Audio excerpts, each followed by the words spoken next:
Hello everyone, मैं हूं doctor Anita और आज हम आए हैं प्रोफेसर डॉक्टर दिनेश गुप्ता के साथ, जो कि है CEO OMG book of records के।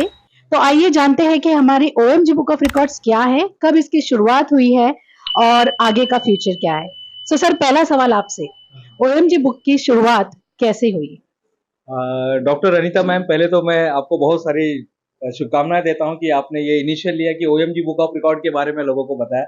2019 में इसकी शुरुआत हुई थी। अ, मैंने कई रिकॉर्ड बनाए हुए हैं और जब रिकॉर्ड बनाते समय देखी कि कुछ लिमिटेशंस इसमें आ जाते हैं, कुछ टाइम कंज्यूमिंग ज़्यादा होता है, तो एक ही एक स्लोगन के साथ कि फास्ट सर्विस है।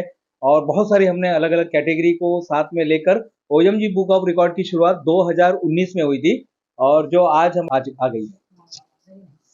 बहुत बहुत कॉन्ग्रेचुलेशन सर कि हम 4th नंबर पर है। और अब तक कितने लोगों को हमने रिकॉर्ड दिया है, क्या आप ये बता सकते हैं? मैं आपको हमारा जो बुक है वो बुक ही मैं आपको दिखा देता हूँ। हमारा जो ओएमजी बुक ऑफ रिकॉर्ड्स का जो अभी चौथा एडिशन जो जिसकी एक कॉपी आई हुई है मेरे पास और जिसका, हाँ, बहुत बहुत धन्यवाद सर आपका। जिसमें अब तक 1200 से ज्यादा लोगों का नाम अब तक 28 देशों में ये ओएमजी बुक ऑफ रिकॉर्ड पहुंच चुका है मैम, जिसमें 1200 से ज्यादा लोगों का नाम आ चुका है ओएमजी बुक ऑफ रिकॉर्ड में। और कौन सी कैटेगरी है? तो जैसे हम कभी भी हाँ। रिकॉर्ड होल्डर्स जब आते हैं, हाँ। ऑब्वियसली उनकी अलग-अलग कैटेगरीज होती है। तो यहाँ पर भी कौन सी कैटेगरीज ऑलरेडी दर्ज हो चुकी हैं? कैटेगरी का यही है कि ओएमजी बुक ऑफ रिकॉर्ड में बहुत सारी कैटेगरी बनती है और बहुत सारी कैटेगरी को हम लोग बंद भी कर देते हैं। तो जैसे किसी के पास कुछ यूनिक आइडिया होता है तो हमारे ओएमजी बुक ऑफ रिकॉर्ड में उसको स्थान दिया जाता है।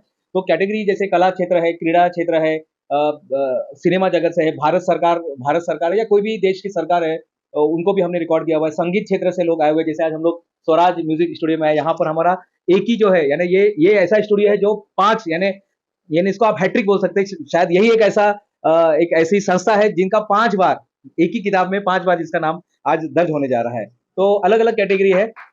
स्कूल शिक्षा क्षेत्र से लोग आते हैं। लोग, यानी आपके पास बस मैम एक आइडिया होना चाहिए। कोई भी कैंडिडेट है, अगर वो आइडिया के साथ आता है तो ओएमजी बुक ऑफ रिकॉर्ड उस पर काम करके जल्दी से जल्दी उनकी एक उसका जो गाइडलाइन होता है, गाइडलाइन बना के उनको दे देता है और उसको सम्मिलित कर देता है ओएमजी बुक ऑफ रिकॉर्ड में। और भी हमारी जो पीपल है वो जानना चाहते हैं, जैसे रिकॉर्ड होल्डर्स है, हाँ, राइट? रिकॉर्ड बनाते कैसे है? हाँ, ठीक है, क्या पैरामीटर्स रहते हैं? और प्लस क्या होता है, कभी-कभी कोई रिकॉर्ड होल्डर जो है, उन्हें पता ही नहीं होता है कि भाई रिकॉर्ड कैसे बनाना है, क्या हाँ, करना है, हाँ, कौन सा रिकॉर्ड बनाना है। तो हाँ। क्या आप आइडियाज भी देते हैं? हाँ, ये बहुत बड़ा सवाल आपने पूछा है, क्योंकि बहुत सारे लोग रिकॉर्ड बनाना चाहते हैं। मैं हमेशा कहता हूँ कि रिकॉर्ड वो नहीं बनाते जिनकी रगों में खून दौड़ता है, रिकॉर्ड वो बनाते हैं जिनकी रगों में जुनून दौड़ता है। तब जब जुनून होगा ना तो इंसान रिकॉर्ड बनाना शुरू कर देता है। लेकिन क्या होता है ना, ये जुनून कुछ ही देर तक लाइट होता है, फिर उसके बाद आदमी फिर से शांत हो जाता है। तो 5 पैरामीटर होता है। हमारी बुक ऑफ रिकॉर्ड जो फोरम होती है, इन्होंने 5 पैरामीटर फिक्स किया हुआ है। किसी भी रिकॉर्ड को बनाते समय ये 5 गाइडलाइन जो है ना कंपलसरी है। जैसे आपके जो आइडिया आप जो देने वाले, उसमें कुछ यूनिकनेस होना चाहिए, कुछ तो अलग होना चाहिए।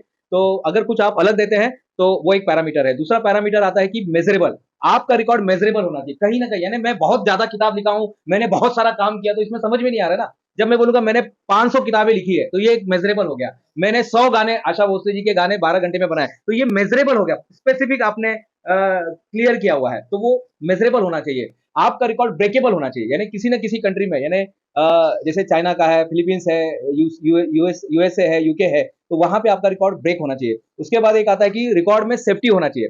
कोई भी रिकॉर्ड कंपनी ऐसे चीज को अलाउ नहीं करता जहां पे जान जोखिम में डाल के लोग रिकॉर्ड बनाते हैं। कई बार देखा गया है कि लोग अपनी जान को परवाह किए बिना हेलीकॉप्टर से, पहाड़ से, ऐसे ऐसे करके रिकॉर्ड बनाने के लिए जाते हैं, लेकिन वो फंस जाते हैं आगे जाके। और आखिरी का जो आता है कि आपका रिकॉर्ड यूनिवर्सल होना चाहिए, यानी यूनिवर्सली वो एक्सेप्टेंस होना चाहिए कि हाँ भाई ऐसा है।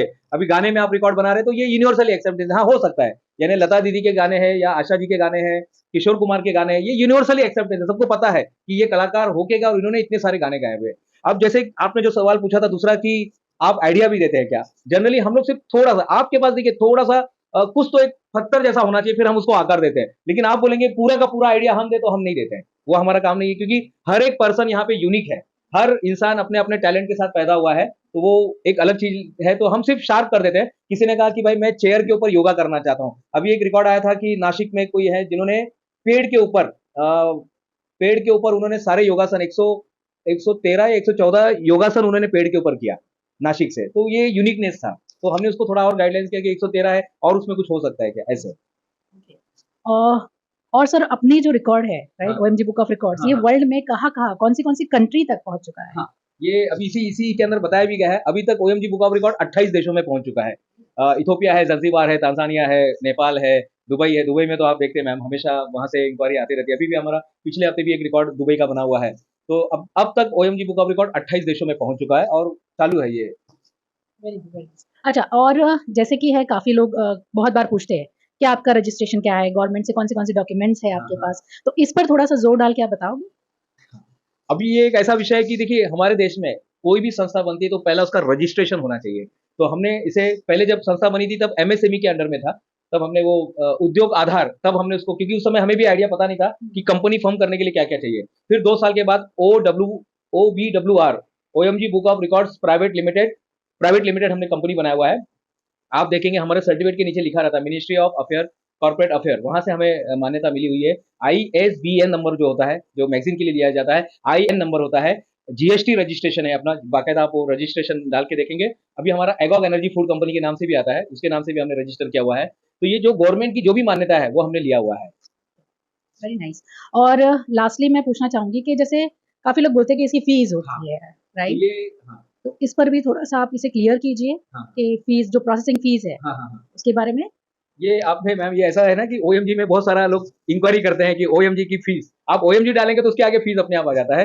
जब हम 10th का एग्जाम देने जाते हैं तो वहां पर भी अपने को फीस देनी पड़ती है, जो भी 800 रुपया है, 600 रुपया है, 250, पता नहीं क्या है अभी, लेकिन हमारे टाइम 250 रुपया कुछ था।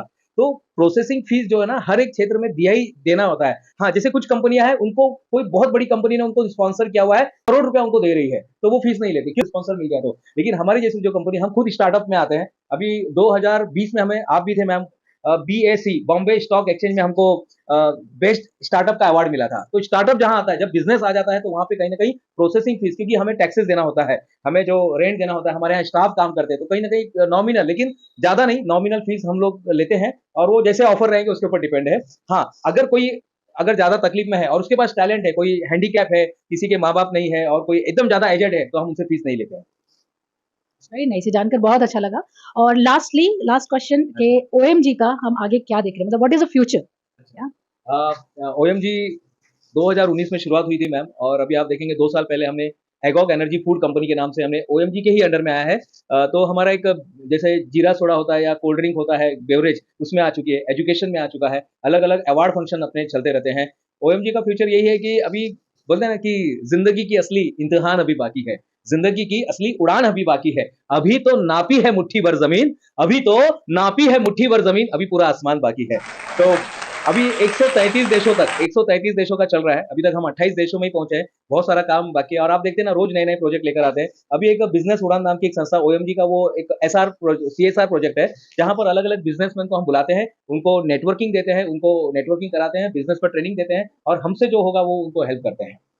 तो ये सारी चीजें थी, और मेरी तरफ से भी मैं कुछ बताना चाहता हूँ कि देखिए जितने रिकॉर्ड्स है, लोग बोलते हैं रिकॉर्ड बनाने के बाद क्या मिलता है, तो मैं हमेशा बोलता हूँ हमें उसका उपयोग करने को आना चाहिए। 10th होने के बाद क्या मिलता है नहीं बता सकते। अगर एक लड़का सही तरीके से उसके आगे बढ़ता है तो बहुत कुछ कर सकता है, लेकिन अगर उसको पता ही नहीं क्या करना है तो कहीं ना कहीं वो दिशाभूल हो जाता है। तो आप रिकॉर्ड बनाने के बाद हमसे संपर्क जरूर कीजिएगा, किसी पे बनाई, जो भी संस्था आपको पता है, मैं यहाँ पे नाम नहीं ले सकता हूँ, लेकिन कहीं पर भी रिकॉर्ड बनाए, लेकिन उसको आगे आपको बताना आना चाहिए। मीडिया में उसको डालिएगा, यूट्यूब पर डालिएगा, अलग अलग चैनल पे बताइएगा। मैं देखता हूँ कि हमने एक पर्सन को दिया था, गोरखपुर से है, वो सब्जी बेचते थे, हमने उनको रिकॉर्ड दिया अपनी तरफ से, वो उल्टा लिखते थे।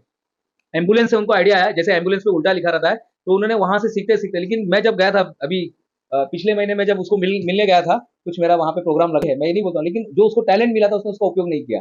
तो आप अपने आप को ऐसे सेलिब्रिटी, क्योंकि जब रिकॉर्ड बन जाता है तो आप अपने आप को ऐसे सेलिब्रिटी फील करना शुरू कर दीजिएगा। और क्योंकि सर्टिफाइड हो जाता है ना, जैसे 10th, एक 10th जो लड़का 10th का एग्जाम दे रहा है और जो 10th पास हो गया, इसमें यही फर्क होता है कि उसके पास सर्टिफिकेट है, और जब आपके पास रिकॉर्ड बन जाता है तो आपको वो अपने आप को एक सेलिब्रिटी सर्टिफिकेट मिलने का सेलिब्रिटी जैसा फील करना शुरू कर दीजिएगा।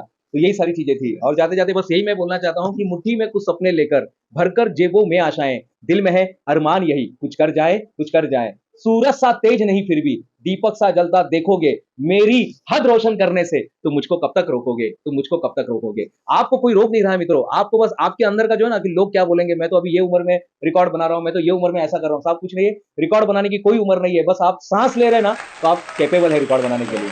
Thank you ma'am, thank you very much. Thank you so much, thank you viewers and everybody. Ma'am आप खुद हमारे ओएमजी बुक ऑफ रिकॉर्ड के को एडिटर हैं मैम, आप देखेंगे थैंक यू। इसमें मैम का भी आर्टिकल्स आते रहते हैं मैम, उसके लिए भी बहुत बहुत धन्यवाद। यहाँ पर आपका आर्टिकल्स आया हुआ है, Yes. Think set and go.